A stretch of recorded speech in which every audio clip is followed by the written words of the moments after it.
Hello everybody, Nadia here. Today I'm playing Queen's Crown, a game I found on Game Joel. Yeah, I guess. Anyway, the link is gonna be in the description as always.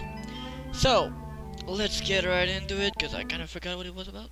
Princess Samara? Yeah, okay. Mother, may the goddess hold him high, that he might reign in joyful peace among the brave and loyal soldiers who... It is difficult not to feel resentment toward the nobles around you, cringing and crying their pretty embroidered handkerchief. If even one of them ever spoke more than 3 words to your brother... But no, it's unkind to think this way. You focus again in your mother's voice as she reaches the end of her elegy. She's crying, but like a true king, her voice is strong. It carries across the courtyard in a powerful wave that reaches every person standing in attendance. Let us have silence as the goddess welcomes her beloved son to her side. Her voice cracks on the word son, and that, more than the endless speeches, the drunken toasts, and whispered condolence, is what finally brings you to tears. The rest of the funeral procession passes in a blur.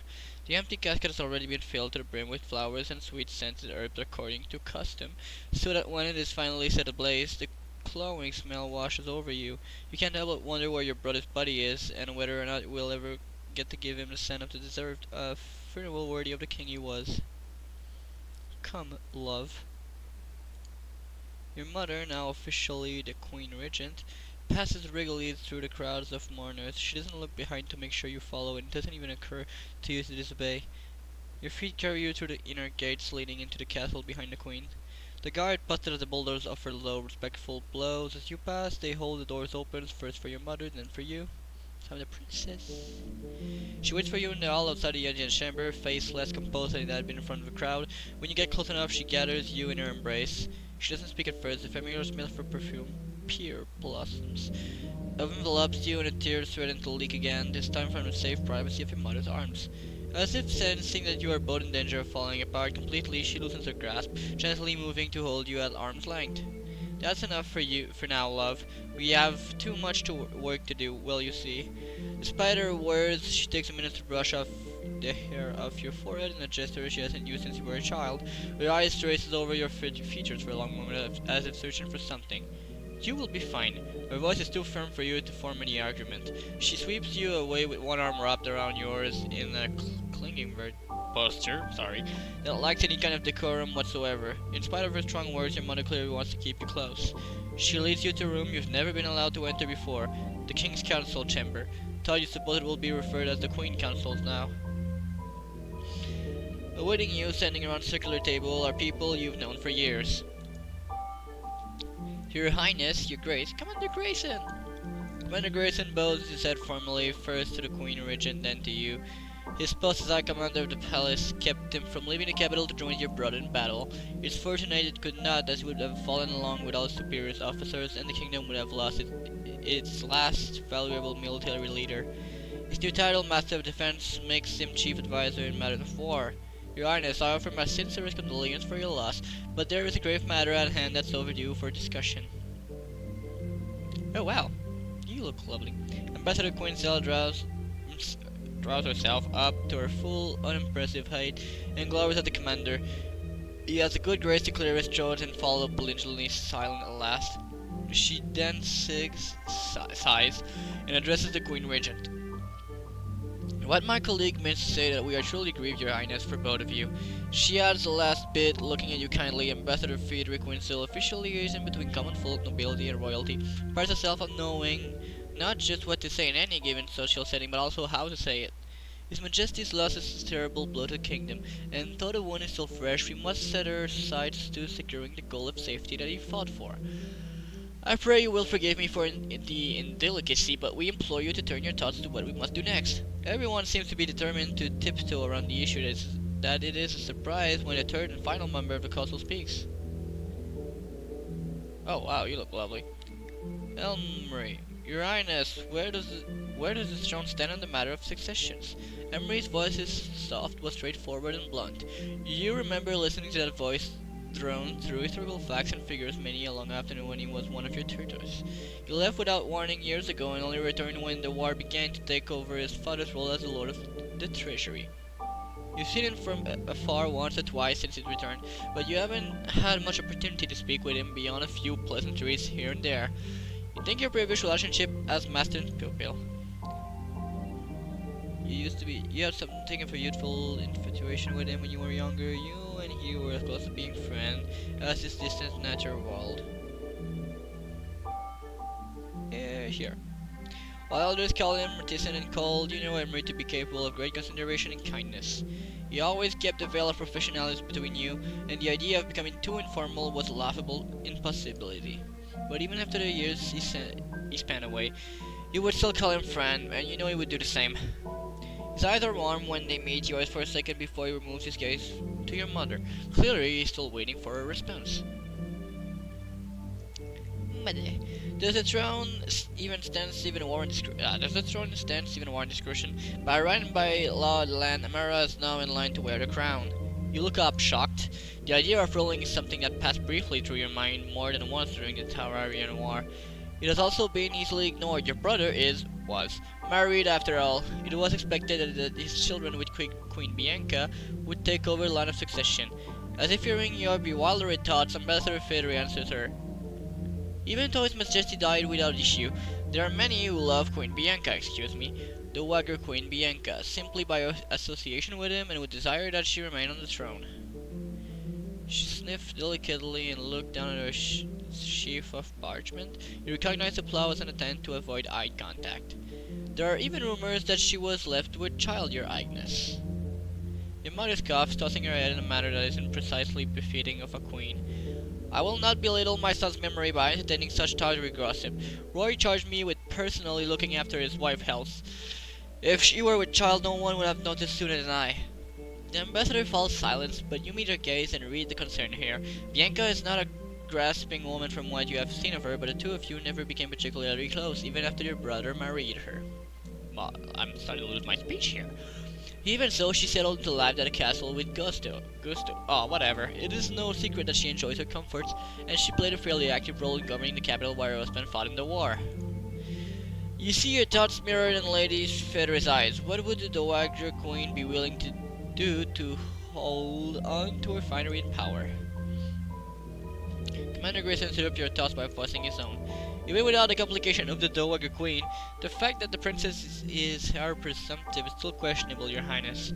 He nods his head toward you in a sharp gesture that could be an unspoken apology or an irritable jerk to make his point. I pray you will forgive me for saying so, your grace, but either of your uncles can make a strong claim for the throne. They would be backed by a lifetime of courtly knowledge, political allies, and loyal military forces. Emery sees this as an opening and adds without venom. Not to mention the law that allows sisters and daughters to inherit before uncles was only written during the end of your father's reign. Many, even at court, are unaware of it. He looks at you with calculating gleam in his eyes, though the expression is not unfriendly. Suddenly you can't remain quiet anymore. I went to my ass, will letting someone else take the throne accomplish that? The law might not be when nobody's still the law. Obviously, father wrote it to ensure I would roll it forward to die childless. He surely has his reason. It's my opinion whether or not I want to spend the rest of my life ruling the country. I suppose it would be pointless to assure you all that I don't. Burst into tears. Oh boy. The law is the law. Your mother puffs up with pride, her eyes watering despite the smile. Well said, love. Your father and brother would be proud to see you stepping forward like this to fulfill your duties. The other members of the Queen Council shift their weight silently. Commander Grayson throws a worried look for Emery's tiny, bemused smile, and while Lady Federer is clearly surprised by your boldness, she seems eager to move on. What will you say? If that's the case, your Agnes, then would the coronation ceremony... When? Okay. You blink. It has been decided then, your fate is to wear the crown, and there's really nothing you can do about it short of something truly idiotic like running away. Your head spins at the implication of what it all means. It could be as soon as possible, I think. Perhaps we shouldn't rush it too quickly, your highness. It is true that we are in the middle of a war, but until the princess learns a bit more about her duties, passing off that responsibility into her could do more harm than good. Well, that's true. I concur with Lord Emery, your highness, and even as important as the next reigning monarch's coronation should be heralded far and wide across the kingdom. It should be made into a grand event that will lift the people's war-weary hearts. Should be held on a day of importance. Summer solstice, perhaps? The solstice? That'll be only 5 moons from now. Would the princess be able to assume my duties in that amount of time?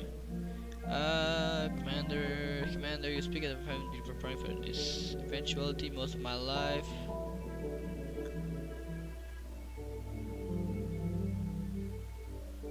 Um,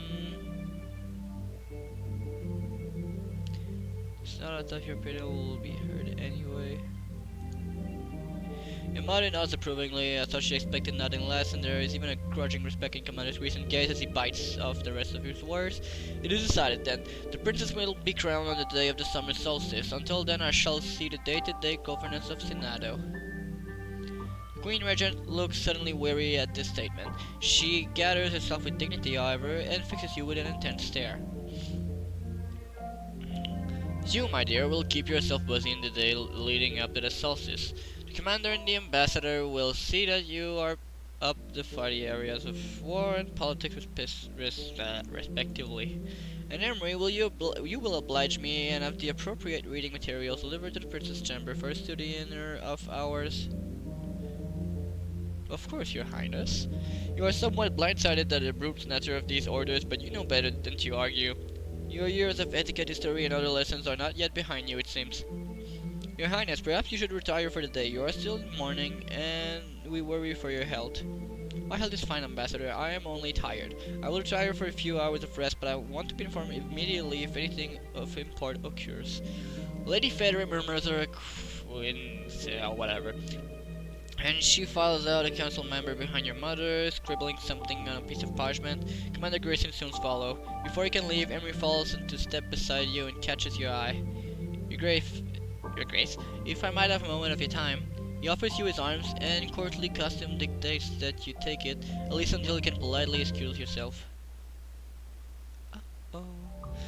As he seems to be leading you down the hall towards your chambers, however, you follow obligingly. He speaks in his customary low, somber manner. It is incredible to think that this time yesterday, you had no idea your life was about to change so completely. Did the possibility of ruling the kingdom even enter your eyes? Your head, sorry. I knew it was possible and thinking happened in Waterfell. I hope to never have to worry about it. Ruling would have meant worse death. I didn't want to think about it. I know it sounds silly, but no. I'm so far from being a pagan ruler like my brother was. My brother war. Okay. I guess a mistake. I never thought anyone would want me. I knew it was possible, yep. Emery turns a thoughtful gaze onto you, looking so reminiscent of his younger self that you halfway expect him to assign you some dusty old map to practice your geography. As one will most likely continue to sit on your council when you begin your reign, I wish to offer you this first piece of advice. Observe, learn, and adapt. It seems simple, doesn't it? Does it not, sorry. But while you might think that your lessons will cover this adequately, I will tell you now, as friend and former teacher. See every moment of your day as a learning opportunity. Gain what knowledge you can, and learn to recognize where to turn and to find more. Being a strong ruler is about knowing when you should rely on your own wisdom, and when you should seek the wisdom of others. You haven't changed at all. Yeah.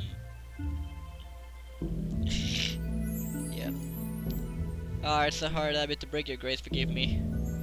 Two of you finally reach the suited room that you've been using since your arrival.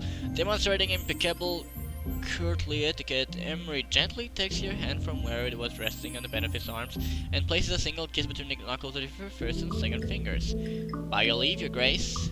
He sees that you are safely ensconced in your room before leaving, turning back down the hall. There's a small midday meal awaiting you in the sideboard of your receiving room, but you have no stomach for it. Instead, you head for the cellar. No music? Okay. Inside, you collapse on a precious bed, wanting nothing more than to close your eyes and forget the onslaught of new information flitting about your head. Despite this, you end up reliving the funeral and the words spoken at a council meeting over and over. You will be the next queen of Senado by the summer solstice. Only 5 short months for now.